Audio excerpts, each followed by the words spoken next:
You're listening to the Amazing Facts Daily Devotional. Today's topic, all the king's horses.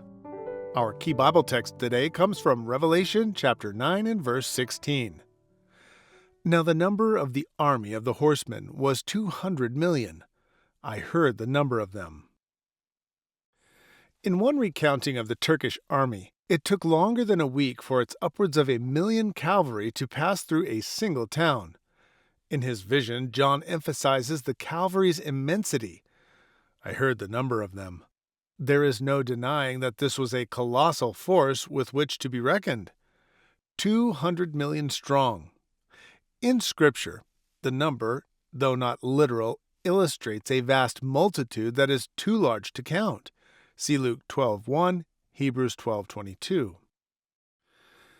At the rise of the Ottoman Empire, certainly no other nation stood a chance against the sheer horsepower of the Turks. At this time, infantrymen were commonplace. Horsemen were rarer. The Turks had the advantage. Their common soldier came with increased speed, mobility, and agility. This was a military might that could flow over like a tidal wave, drowning all in its path. These were skilled fighters, thirsty for dominance. Their target was the Eastern Roman Empire. In AD 395, the ancient Roman Empire was divided into Western and Eastern halves. By the time the Turks began their assault, the Western Roman Empire had long since disintegrated, leaving in its place the Roman Catholic Church. The Eastern Roman Empire, on the other hand, had weathered the fall of the West, and while it had weakened over the next millennium, it was still considered a stronghold of power, wealth, and civilization. The Ottomans began a series of attacks on the Eastern Empire, deliberately leaving the most coveted prize, the capital city of Constantinople, untouched. Systematically, they gained region after region until Constantinople was a mere island left in the midst of Turkish conquest.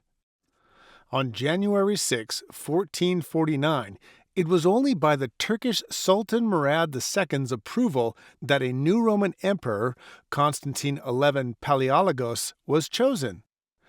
To top it off, at his coronation, Constantine wasn't even traditionally crowned.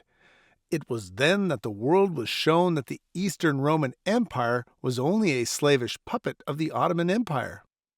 Indeed, in that same year was the start date that Josiah Litch calculated to be the start date for the 391 years and 15 days of Ottoman rule. Lord of hosts, thank you that your protection of your people is as myriads of invincible cavalry to our bloodthirsty enemies. Today's topic was taken from our Revelation verse-by-verse devotional. To purchase your own copy, please visit www.afbookstore.com. Thank you for listening to the Amazing Facts Daily Devotional.